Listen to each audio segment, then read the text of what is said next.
रिया की उलझन और चिंता बढ़ती जा रही थी। पार्किंग जोन में अनिका अब भी आर्यन को ढूंढ रही थी। उसने हर जगह तलाश की, लेकिन उसे कहीं भी कोई सुराग नहीं मिला।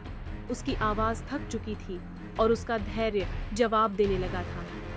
क्या अनिका और रिया बेवजह परेशान हो रही थी, या फिर आर्यन सच में किसी परेशानी में था?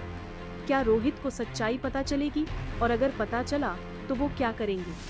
अनिका ने आर्यन का नाम पुकारते हुए और पूरे पार्किंग लॉट में उसे ढूंढने में कई मिनट बर्बाद कर दिए। वो हर कोने को चेक करती जा रही थी, लेकिन आर्यन कहीं नहीं मिला। उसकी आंखों में घबराहट और दिल में एक अजीब सी बेचैनी थी। वो किसी भी हाल में आर्यन को ढूंढना चाहती थी, लेकिन उसका कोई सुराग नहीं मिला। निराश और परेशान अनिका वापस अपने कमरे की ओर बढ़ी। जब अनिका लॉबी में पहुंची तो उसने रिया को देखा। रिया वहीं खड़ी थी। उसकी आंखों में आंसू और चेहरे पर गहरी चिंता साफ झलक रही थी। वो जैसे किसी भारी सोच में डूबी हुई थी। अनिका उसके पास दौड़ती हुई आई और उसे गले से लगा लिया। रिया ने रोते हुए कहा, ये सब मेरी गलती है मम्मा, मैं एक अच्छी बहन नहीं हूँ। आर्यन बस आपके साथ समय बिताना चाहता था और मैंने उसे मना कर दिया। अब वो गायब हो गया है और ये सब मेरी वजह से हुआ है। अनिका ने रिया को शांत करने की कोशिश की। उसने उसके कंधे पर हाथ रखा और धीमी आवाज में बोली, नहीं बेटा रिया, ये तुम्हारी गलती नहीं है। आर्यन शायद नाराज होकर कहीं चला गया होगा, लेकिन मैं वादा करती हूँ मैं उसे ढूंढ लूंगी। रिया, जो अब भी अनिका को गले लगाए हुए थी, थोड़ी देर बाद पीछे हट गई। उसने आंसू पोंछते हुए अनिका से एक सवाल किया, लेकिन मम्मा आप उसे कैसे ढूंढोगी? इस सवाल ने अनिका को चुप कर दिया। वो कुछ बोल नहीं पाई। इस सवाल ने उसके दिमाग में कई और सवालों को जन्म दे दिया था। वो खुद को समझाने की कोशिश कर रही थी कि उसे घबराने की कोई जरूरत नहीं है। तभी अचानक उसने सुना कि रोहित के कमरे का दरवाजा खुला। रोहित अपने कमरे से बाहर निकला।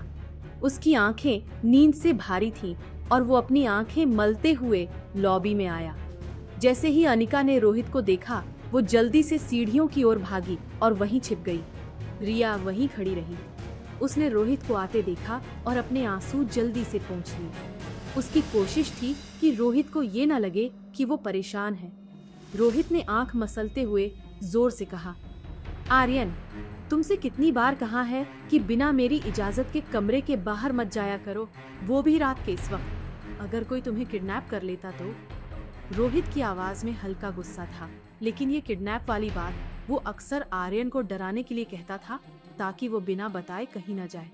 ये बातें कभी गंभीर नहीं होती थी, लेकिन आज रोहित अनजान था कि आर्यन सच में कहीं खो गया है। रोहित ने रिया का हाथ पकड़ा और उसे अपने साथ कमरे में ले गया और फिर कमरे का दरवाजा बंद कर दिया। अनिका, जो सीढ़ियों के पास छिपी हुई थी, अब बाहर निकली। रोहित के शब्द उसके दिमाग में गूंजने लगे। उसका मन दुविधा में था। क्या सच में आर्यन को किसी ने किडनैप कर लिया है? क्या वो सही सोच रही थी? अनिका ने अपने आप से सोचते हुए कहा, अगर सच में आर्यन को उन लोगों ने किडनैप कर लिया हो जो पहले भी उसके पीछे थे। इस ख्याल से अनिका के रोंगटे खड़े हो गए। उसकी आंखों से आंसू बहने लगे। वो खुद को संभालने की कोशिश कर रही थी, लेकिन डर ने उसे जकड़ लिया था। अनिका का दिल बुरी तरह से धड़कने लगा था। वो खुद को समझाने की कोशिश कर रही थी कि आर्यन ने बस होटल छोड़ दिया होगा, लेकिन उसका दिल नहीं मान रहा था। वो जानती थी कि अगर उसे कुछ करना है तो वो अब और देर नहीं कर सकती। अनिका ने खुद से कहा, नहीं, मुझे उसे ढूंढना होगा। उसने खुद से ये वादा किया और फिर वो इधर उधर देखती हुई दौड़ पड़ी। अनिका अब किसी और भरोसे नहीं बैठ सकती थी। वो एक तरह से मजबूर थी। उसे मालूम भी नहीं था कि वो किसकी मदद ले। वो पार्किंग लॉट की तरफ लौटी।